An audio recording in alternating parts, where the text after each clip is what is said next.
Ini adalah HP Redmi 8 yang kemarin IC WTR-nya cuma di ACP aja dan diganti. Ternyata setelah mungkin 4 hari ya, 4 hari atau 5 hari itu kambuh lagi, sinyal 4G-nya hilang lagi. Dia diantarkan lagi ke sini dan diganti IC WTR-nya, karena sudah rusak berarti ya IC WTR-nya. Sudah rusak, makanya harus diganti dengan yang baru. Dibelikan online ya, karena nggak ada stok, nggak nyetok.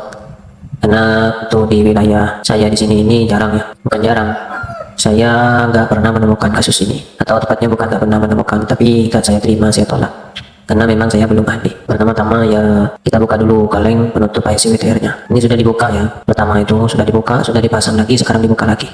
Proses penggantian IC WTR yang baru. Caranya seperti di video itu ya. Atau lengkapnya video sebelumnya sudah saya berikan tutorial cara pengangkatan kaleng IC yang aman. Ya seperti itu di video itu. Di blower, dikasih plug di blower, terus arah jarum jam ya. Sambil dicari celahnya menggunakan pisau. Lebih mudah ini ya daripada pertama kali. Kenapa? Karena timahnya sudah diganti dengan timah yang low temperatur. Lebih mudah. Mungkin hanya beberapa menit itu sudah bisa keangkat. Nah itu ya, sudah bisa keangkat, itu sudah selesai pengangkatannya. Tinggal proses pengangkatan IC WTR-nya. Ini adalah IC WTR-nya yang hitam kecil itu ya, yang ada di tengah, banyak komponen-komponen ini. Pertama dikasih fluk biar panasnya merata. Terus di blower, terus di blower ya, sama searah jarum jam. Settingan tetap ya, tetap 350 angin 3 itu kalau nggak salah. Di blower sambil dijepit menggunakan pinset. Nah sudah terangkat. Cepat itu ya, karena memang timahnya sudah diperbarui dengan timah low temperatur seperti video sebelumnya itu ya, yang saya sepil itu alat-alat untuk ACP. Nah diperhatikan posisinya, jangan sampai balik ya. Nah itu nggak kelihatan, pokoknya diperhatikan saja posisinya seperti itu hurufnya ya, kan huruf berapa itu serinya, kalau lupa serinya, jangan sampai kebalik bacaannya gitu, hurufnya gitu, pokoknya jangan sampai kebalik. Nanti untuk pemasangan IC yang baru dan nanti salah pasang. Nah itu pokoknya diperhatikan aja. Nih posisinya begitu, bacaannya benar berapa itu serinya ya, nantinya pokoknya jangan sampai kebalik ya. Nah ini IC WTR yang baru, saya beli 3 itu, IC WTR nya beli 3. IC yang baru ini sudah dicetaknya dari sananya sudah dicetak, artinya nggak perlu cetak lagi. Semoga aja langsung ngedonnya. Itu serinya berapa, itu serinya bisa dilihat ya. Nah itu sudah dicetak, semoga aja langsung ngedon nanti ketika pemasangan. So posisinya bacaannya benar seperti itu, posisinya seperti tadi itu ya, jangan sampai kebalik ya. Pokoknya ditengari sendiri. Setelah IC yang lama diangkat, lalu dibersihkan sisa-sisa timah yang ada di PCB-nya. Kasih plug, terus dibersihkan menggunakan solder wick. Solder wick itu yang apa bahasanya ya, solder wick lah, untuk menyetar timah yang ada di PCB-nya. Disolder dulu biar timahnya meleleh. Baru setelah itu menggunakan solder wick. Usahakan panasnya full ya. Kalau nggak full nanti lengket ke solder wick-nya nanti. Dan usahakan soldernya itu pakai ujung pisau ya. Ini saya pakai ujung lancip. Kalau sudah rata pinggir atas itu, nah terus seperti itu ya. Ditekuk begitu kalau kiranya kurang menyedot timah. Terus dibersihkan sampai bersih, sampai rata. Terus diputar. Kalau pinggir yang kiri itu diputar aja. Penjepit PCB-nya diputar. Sekiranya solder wick itu mudah untuk mengenainya ya. Mohon maaf ya, ini saya bukan guru ya, saya ini pemula, baru kali ini nangani HP kerusakan IC WTR seperti itu. Cuma saya memberi gambaran untuk pemula seperti saya ini, cara-cara step by stepnya ya, urutan-urutannya. Terus pokoknya sampai rata. Dan perlu diketahui untuk teori ya, teori tanpa praktek itu nggak bisa ya. Meskipun teorinya tahu mulai A sampai Z, teorinya tahu semua, namun nggak ada praktek, maka itu nol besar. Jadi teori harus dipelajari, praktik juga harus dipelajari. Hati-hati kalau kena senggol. Kalau kena senggol seperti itu. Kalau belum terbiasa, sulit untuk nyonder kapasitor, itu ya sulit. Makanya harus hati-hati. Terus dibersihkan, terus diratakan, dipotong ujung solder wick-nya biar mempermudah. Jadi lama prosesnya, harus diulang-ulang sampai rata betul. Dan sebelum belajar ke IC yang membersihkan timah-timah IC seperti itu, harus lebih dulu belajar pakai solder wick ke timah-timah yang biasa ya, seperti timah di konektor seperti itu. Karena belajar pertamanya itu solder pakai solder wick itu sulit ya, sulit, gak semudah yang dilihat di YouTube. Harus banyak-banyak jam terbang lah gampangnya begitu. Ini saja itu saya prosesnya untuk mulai dari angkat kaleng sampai pasang IC WTR sampai selesai. Ini video ini 1 jam 37 menit ya, 1 jam setengah ya, 1 jam setengah. Jadi tidak heran ya kalau proses perbaikan IC itu memang mahal. Ya memang lama ya, lama. Tapi kalau sudah mahir ya nggak sampai 1 jam ya, itu main menitan itu. Kayak yang di video-video yang sudah ahli itu ya, perbaikan CPU atau yang lain. Ini IC WTR, ini kaki-kakinya sedikit. Kalau sudah CPU, RAM itu ya. Tapi kalau sudah ahli itu cuma beberapa menit saja, karena sudah tahu caranya, settingannya, caranya, dan lain sebagainya, sudah ahli. Kalau masih pemula jangan harap menitannya. Jadi memang harus banyak-banyak berlatih. Kalau sudah dikira rata ya, dibersihkan menggunakan thinner. Sudah layaknya untuk dipasang IC WTR-nya. Dibersihkan lagi pakai apa namanya itu, kayak kapas itu. Setelah itu baru pemasangan IC WTR-nya. Setelah dilihat ternyata masih kurang bersih, maka di solder wick lagi, dibersihkan lagi. Lama memang prosesnya ya, lama sekali karena masih pemula. Setelah dibersihkan pakai solder wick, dibersihkan lagi menggunakan thinner, dibersihkan lagi seperti itu. Terus dikasih flux. Setelah dirasa bagus data, dikasih flux, terus dipasang IC WTR-nya. Jangan lupa diposisikan dengan betul ya. Jadi kan sudah ditandai. Dan untuk pemasangan IC WTR itu anginnya nggak usah ya, anginnya dikecilin, panasnya tetap 350, namun untuk anginnya diperkecil biar IC WTR-nya tidak geser-geser kena angin. Dan juga dipresisikan karena di situ ada tanda-tanda IC atas, biasanya ada kuning-kuning garis itu. Nah itu ada garis, bawah juga di atas ada garis, ya harus diperhatikan betul. Diposisikan apa sekiranya lurus dengan garis, biasanya atasnya itu ada garis, bawahnya juga ada garis. Jadi harus betul-betul pas. Pakai tangan juga bisa ya.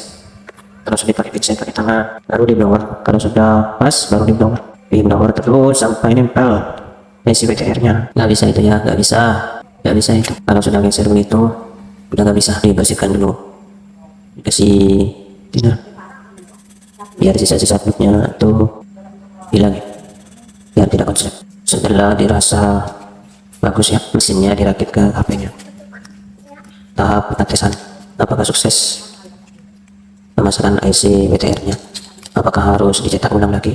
Jangan lupa pasang SIM card kartunya, terus coba dihidupkan. Ini sudah hidup ya, coba kita cek sinyalnya muncul apa tidak. Tidak muncul ya sinyal, tidak. Coba di pengaturan sinyal dirubah dari 4G ke 3G, terus dari 3G ke 4G. Kalau masih tetap berarti KCP-nya itu masih kurang pas berarti.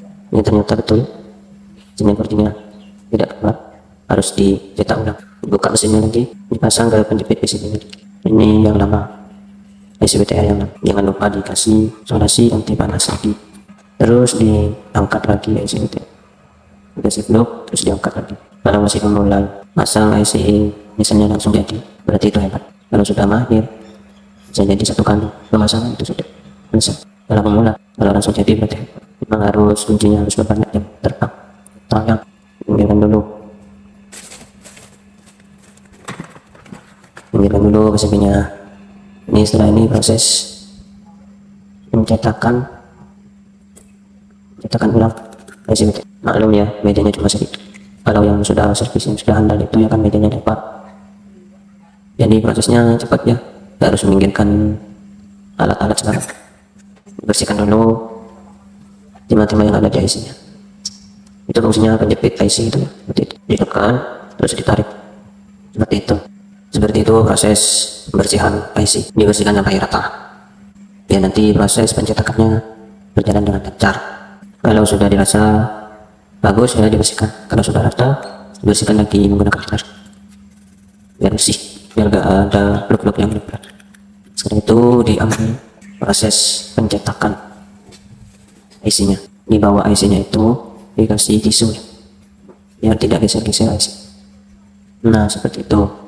Lalu setelah itu dicari lubang cetakannya yang tepat ya, karena banyak.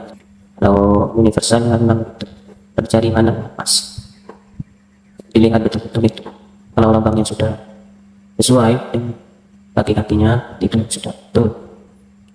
Kalau nggak sesuai harus dicari sampai ketemu. Nah ini kayaknya sudah sesuai, dipresisikan. Setelah itu pemasangan timah pastanya menggunakan alat coker. Itu ambil timah pastanya, dipasang timahnya. diratakan seperti itu ya di video sampai rata, lalu dibersihkan menggunakan tisu. Lalu setelah itu saya pakai bantuan kaca untuk mempermudah saja, terus ditahan menggunakan pinset seperti itu. Setelah itu di blower sampai timahnya cair merekat ke kaki-kaki IC, lalu diambil IC sudah menggunakan pisau.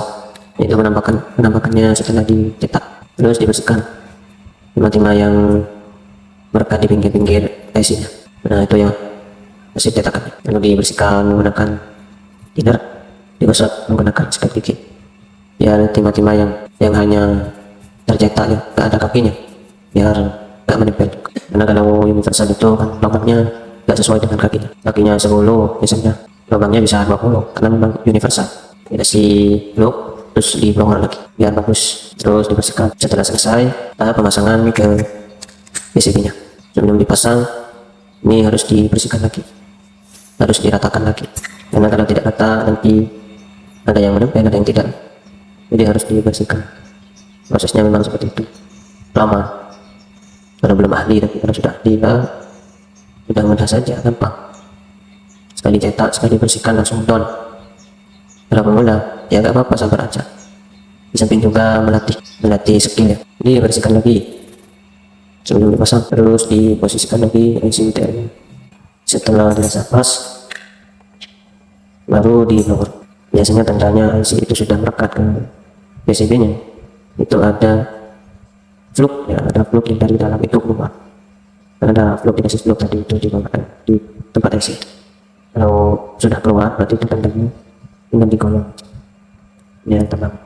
Ternyata masih belum betul juga, geser ya tadi, mungkin terlalu banyak fluk makanya geser. Kalau sudah geser cetakannya rusak, cetakan IC-nya itu rusak. Kalau sudah rusak harus cetak lagi, harus cetak lagi, harus dibersihkan. Begitulah proses. Dicoba lagi, dipasang lagi, dibersihkan lagi. Kayaknya harus dibersihkan lagi, harus dicetak ulang, diulangi lagi step by step yang pertama. Ini sudah selesai pencetakan IC yang kedua.